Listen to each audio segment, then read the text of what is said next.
Nakon sačinjenih izmjena upravljačkog programa, vezano za kolizije, vezano za popravljanje obrade nekih površina, pristupit ćemo pokretanju druge finalne simulacije obrade, na način kako smo do sada to već nekoliko puta radili.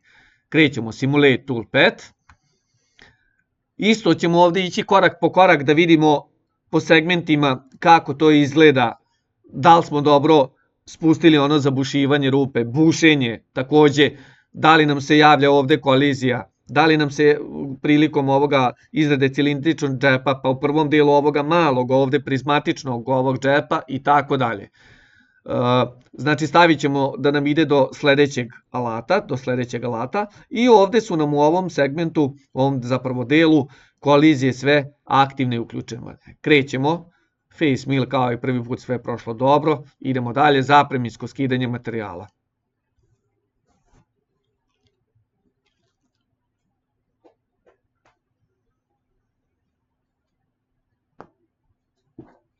Ovdje ne očekujemo nikakav problem, jer ga nije ni bilo u prvom delu, ali da ispoštujemo sva kretanja ovako, da ga detaljno sagledamo i analiziramo još jednom,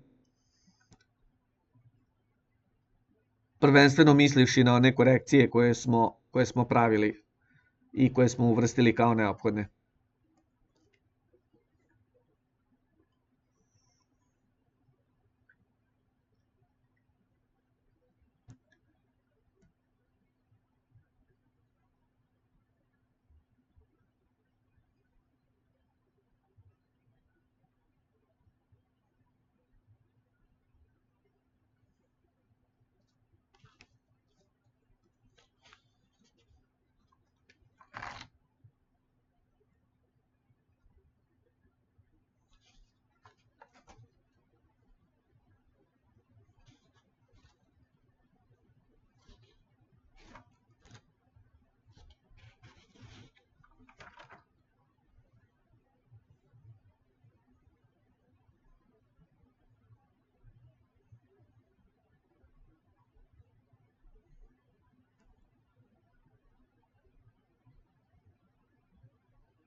Ovdje su maksimalni režimi.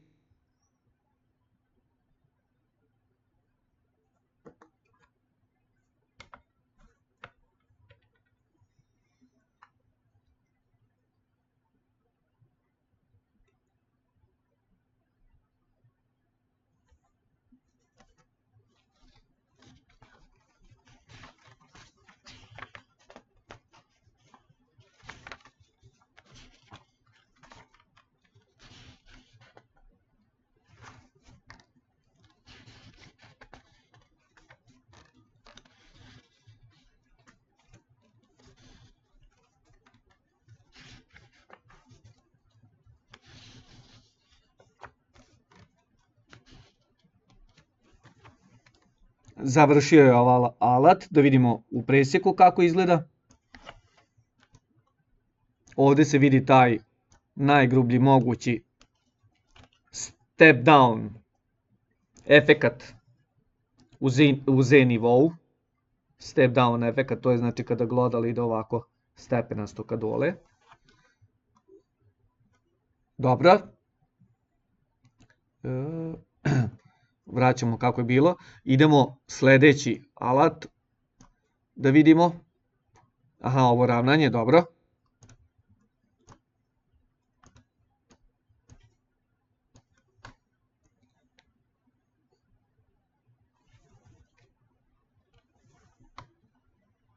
Sve je dobro prošlo. Sljedeći, ova konturica mala nije to pravilo probleme, idemo dalje. Evo, spuštamo se na onu stepenicu, jedan alat, drugi alat, sad ćemo da vidimo, da, vađenje ovo, pa još jedno glodalo i sad ono gde nam je pravio problem.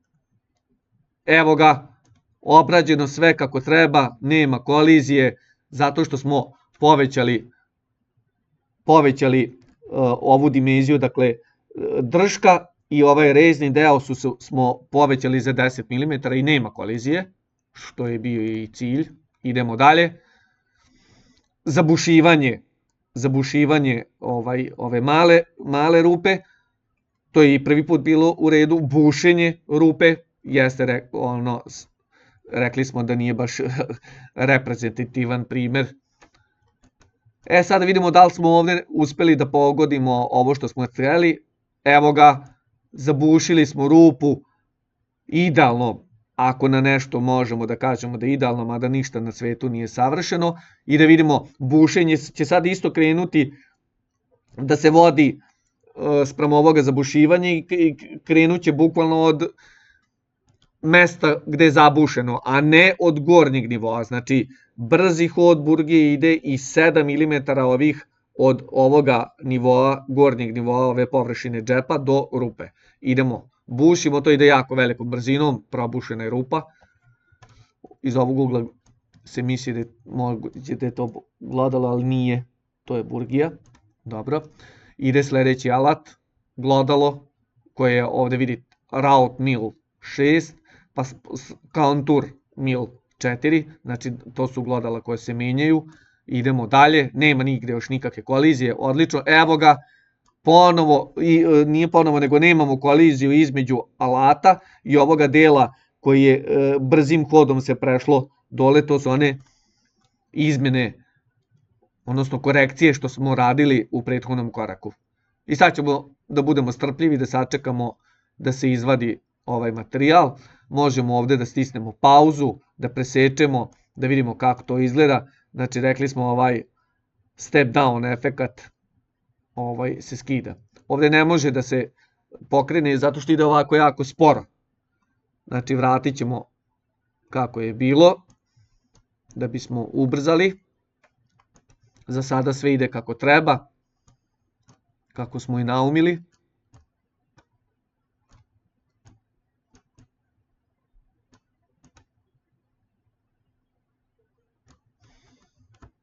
Nemamo koliziju još nigde. Imamo još ovde par podoperacija do kraja.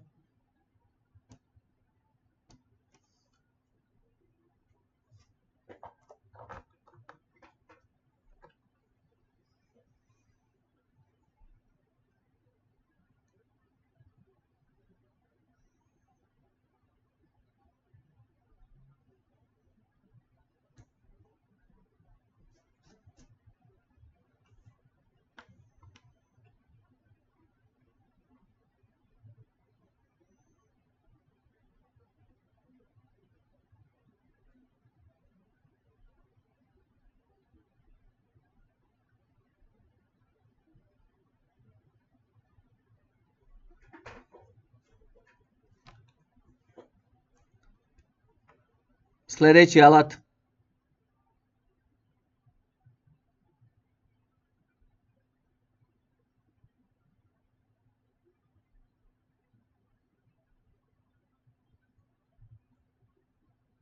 Završeno. Idemo da vidimo ova rupa sad kako će izgledati. Evo ga, to je onaj sad spiralni onaj ulaz, mnogo brže ulazi, mnogo brže se pravi evo ga, odlično to izgleda. Mnogo ide brže ulaza u materijal, poravnava ovu rupu i gotovo, mnogo brže. Sledeći alat, ovo elipsasto ispučenje, tu smo videli da nije bilo nikakvih problema i da je program uradio kako treba, da je G kod što se tiče izrade elipsastog ispučenja dobar, ali ćemo sačekati da i ta podoperacija bude privedena kraju.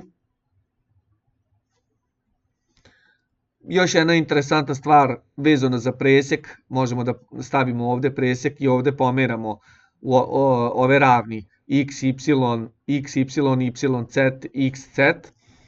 Takođe ovde ovaj offset možemo da pomeramo napred-nazad i da možemo da sagledamo onda kako izgleda odavde, kad nam se ukaže potreba za tako nešto. I evo, može lepo da se vidi. Rekli smo da ovako ide jako polako i da nema svrhe ovako gledati. Ali samo u ovom, na ovaj način je bilo prikazano da ovaj offset može da se pomera po želji i da se koriste ravni preseka koje mi zacrtamo. Čekamo da uradimo elipsasto ispupčenje i prelazimo na završnu podoperaciju koja se odnosi na izradu venca, obaranje ili obaranje ivica, ovo konturno obaranje ivica, izrada ove konture.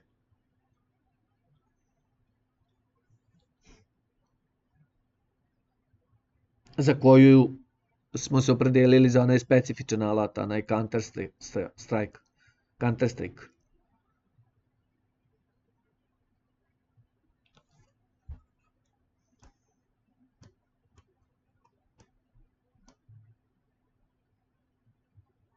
Evo pogled odavde.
Gotovo, bez ikakvih problema i ostalo nam je ovaj venac da vidimo šta smo s njim uradili i da li će nam se i kako će nam se alat vratiti u krajnji položaj. Evo ga. Ovdje ćemo sad da ispratimo ovo skidanje, jako to dobro izgleda, odlično. Trebalo bi da skine ovo sve lepo do kraja i evo ga, jednostavno ivica je ta kakva smo hteli da budemo, malo ćemo da obiđemo oko komada, ovde takođe isto je sve urađeno kako treba da bude, malo da ga ovako spustimo, sagledamo isto evo ga, ovaj venac je urađen pravilno, nema nikakvih problema, može sad i ovako i na opačke, nije ni bitno. Takođe, alat je otišao ovako skroz sa strane i komadu se može vrlo lako pristupiti. Za kraj možemo da stisnemo još samo ovu proveru. Za kraj ostaje da generišemo program cel fajla i postprocesuiramo cel, znači cutter location, znači lokacija alata, znači i da završimo i da nam program bude spreman za dalju primjenu.